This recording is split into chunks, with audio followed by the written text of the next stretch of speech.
I just want to say, I think what you're doing is pretty lousy. I think you're lousy. Welcome to Watch Mojo, and today we're counting down our picks for the top 20 SNL game shows. I hate my job. The answer was mustard. For this list, we'll be looking at the best examples of original and/or parody versions of TV competitions. Did we forget a memorable game show sketch? Let us know in the comments. Number 20, Hollywood Game Night. In this spoof of the real game, everyday people team up with celebrities to answer questions about pop culture. The only problem is that these film and TV personalities are completely inept. With round after round, nobody can seem to guess basic information like famous movie titles. In the great sweep of infinity, all letters are equal. Got a guess there, Chief? Titanic. It's also a fantastic opportunity for the cast to unleash some of their best impressions. Two standout performances here are Bill Hader as Al Pacino and Kristen Wiig as Kathy Lee Gifford. The latter character can't stop drinking wine or dissing her Today co-star Hoda Kotb, while the former says hilarious things with no filter whatsoever. Frankly, my dear, I don't give a... Prostitute my home address. Everything is carried by Kate McKinnon's spot-on Jane Lynch impersonation and her anger towards the guests. Once again, the only winner is me. I want an Emmy for this. Good night. Number 19, Beat the Bookworm. Some game shows feature a format where geniuses compete against ordinary people. In Beat the Bookworm, SNL takes this idea and runs with it as the supposed expert receives his comeuppance. If you score higher than the Bookworm, you leave here with $1 million. But if you don't, you leave here with what you are. Nothing. The skit builds up the Bookworm as somebody who can't lose, making the change in topics especially funny. He has no clue about pop culture and fails in one question after another. finish the TLC lyric, don't go chasing Dogs. Forrest Gump said, life is like a box of Condoms. Showing that book knowledge isn't everything, the premise comes crashing down for the smarter player as his answers are completely clueless. Aziz Ansari's performance helps to sell the glorious defeat even better. Bookworm. Since you scored 0, you gotta wear the dum-dum hat. Not the dum-dum hat, please. Number 18, Snap Decision. With actor Leslie Nielsen as the host, Snap Decision is anything but a typical game show. Nielsen's presenter introduces the contestants with the wrong information and keeps confusing them throughout. Now, Judy, it says here that you are originally from Muncie, Indiana. No, I'm from Muncie. I'll get to you in a minute. He plays it completely straight as the entire concept seems to slowly crumble around him, with no certainty between what's completely right or wrong. All right, what is the capital of California? Anyone? Coca-Cola. I thought someone would have gotten that one. The contestants start to deconstruct the game in hilarious ways as they argue over answers. After John Lovitz's character is disqualified, things get even stranger as the final round breaks down with technical difficulties. The entire time, Nielsen couldn't be better suited to roll with the punches and be effortlessly funny. How much have you won so far, Judy, on Snap Decision? Nothing. Absolutely nothing. Yeah, well, that's great. Can you come back tomorrow? Number 17, Just Desserts. When you have a host like Melissa McCarthy on SNL, the cast members can pretty much sit back and relax while she steals the show. Marcy, you won the coin toss backstage, so you will start us off by spinning that board. Okay, baby, come on, cash stats. Mama wants big old cash stats. This sketch isn't any different as a parody of Press Your Luck trades in the whammy for a pie in the face. McCarthy is repeatedly pied as her fellow contestants win big, ensuring that an endless series of messes head her way. Ooh, $500 and a pacify to the left. Marcy, you get pie. Wait, what do you mean? Pie! The lead performer owns the skit as her character can't seem to catch a break from the endless desserts. She even receives a water cleanup that's seriously funny as a physical gag. The whole thing works extremely well as a showcase for the main actress's comedic timing. Coming up, bigger stacks of cash and thicker, denser pie. Oh, God, no. No, not crust. No crust. Only on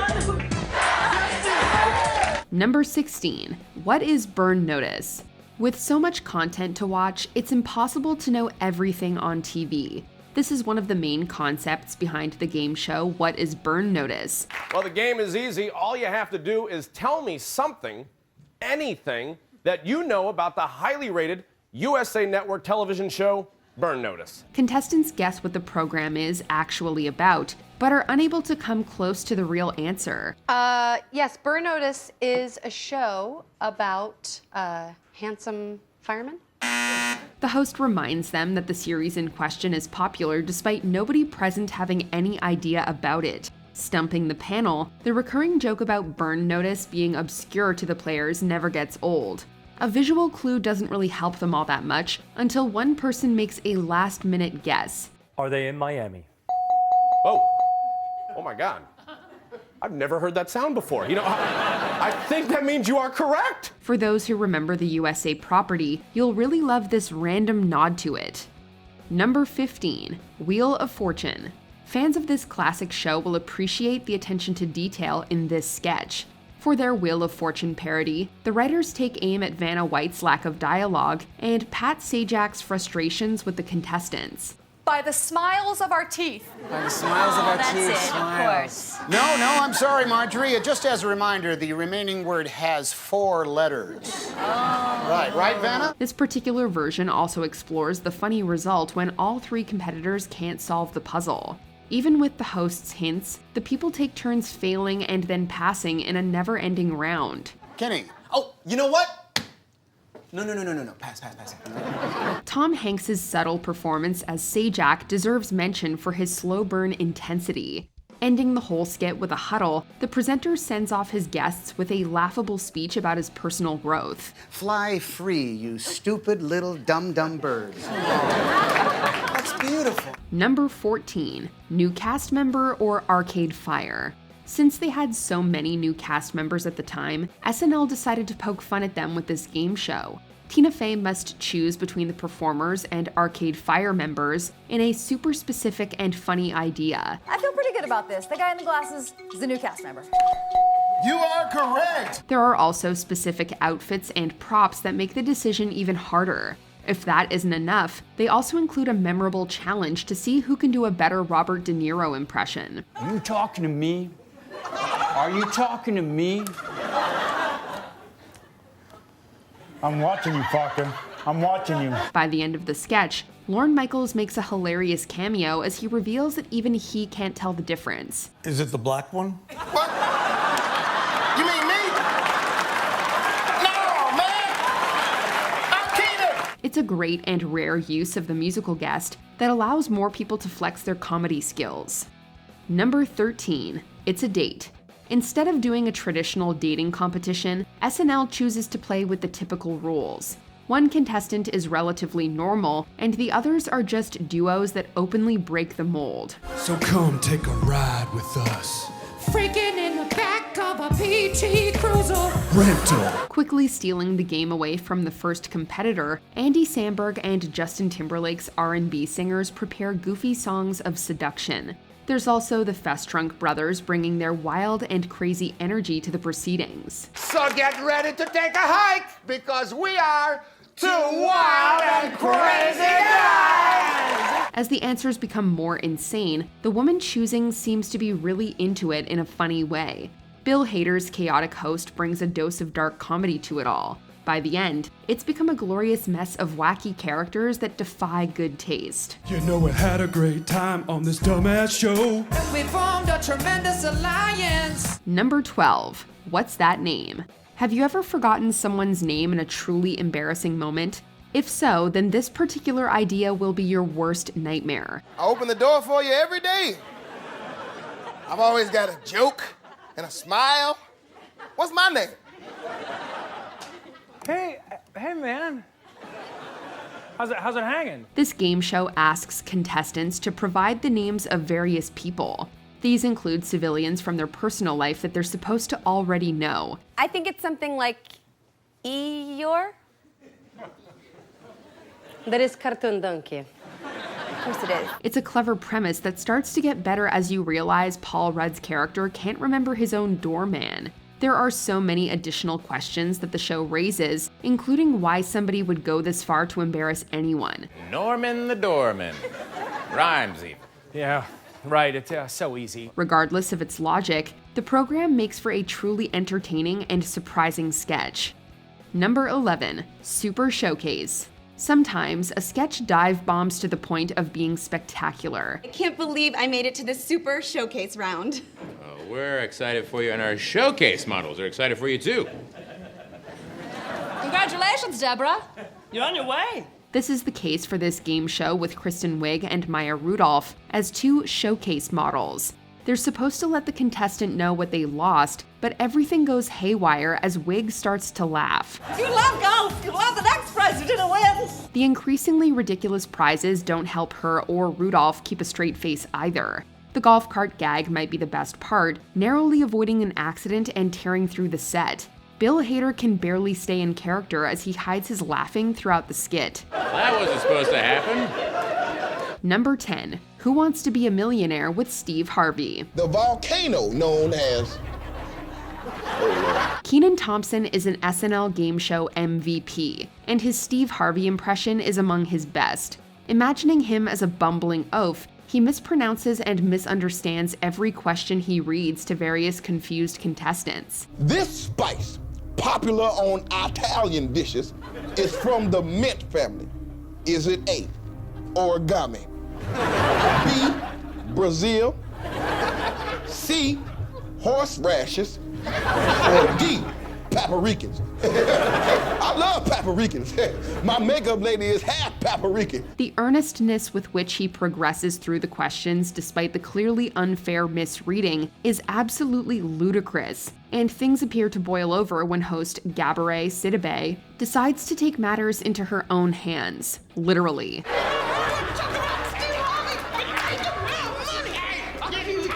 The best part about the sketch is that it was inspired by Harvey's almost equally ridiculous real-life run as a host, which is also worth having a laugh at. Who is Hervé Villachez? Who the hell are they? Who you want me to say? Hold on. Number 9, Stand Up and Win. Using Jerry Seinfeld as the host, this Jeopardy parody is complete with lots of gags about stand-up comedy. What's the deal with airplane food? Billy! I know, could this stuff taste any worse? Every contestant mimics the host's delivery as they answer questions by completing the joke. Full of riffs about famous subjects like airplanes and cereal, this skit works especially well for comedy nerds. What is the deal with Count Chocula? I mean, are we supposed to be afraid of this guy? Seinfeld fills every answer with added commentary that feels like a greatest hits compilation of his material. Dana Carvey, Adam Sandler, and Rob Schneider all bring along their own experience with stand-up to enhance the premise. This ensemble's collective energy keeps this sketch going with one funny bit after the other. I mean, what is with Oprah? I really want to know. Well, we'll talk about it later, but we're out of time. Number 8, Real Quotes. He manages a Blockbuster in Baltimore, Maryland, Sam Jefferson. In this fictitious game show, players must finish famous movie quotes. Unfortunately, Charles Barkley's Blockbuster manager and Kristen Wiig's strange Rebecca are absolutely clueless. Barkley has little understanding of how the game is played, while Wiig goes off on long and random tangents. You can't handle your liquor. And if you don't leave me and my girlfriends alone, I'm going to have a word with the management, Buster Brown. Incorrect. Bill Hader, to no one's surprise, hosts the show as the straight man to their bizarrely inept participants. If you build it, we will knock it down. The questions are essentially akin to playing a game of Seen It, but much easier. Since these quotes are probably common knowledge to even the most casual moviegoer, the brainlessness of the characters is amped up to the max, to wonderful effect. I see blank people. 2 people, you and Rebecca. Number 7, Dylan McDermott or Dermot Mulroney. It's time for...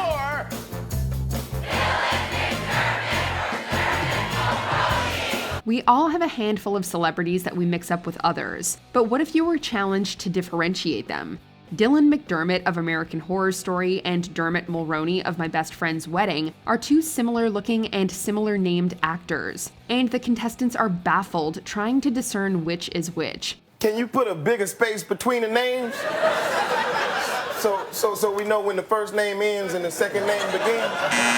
The host, who possesses Bill Hader's impeccable comic timing, is confused by the nonsensical premise, further complicating things by confusing other films. Dermot Mulroney is the one that's in The Truth About Cats and Dogs. Sorry. Must Love Dogs with Ashley Judd. With Diane Lane. The show gets really crazy when Dermot Mulroney himself makes a cameo, and even he is unsure of which person he is. But you're Dermot Mulroney.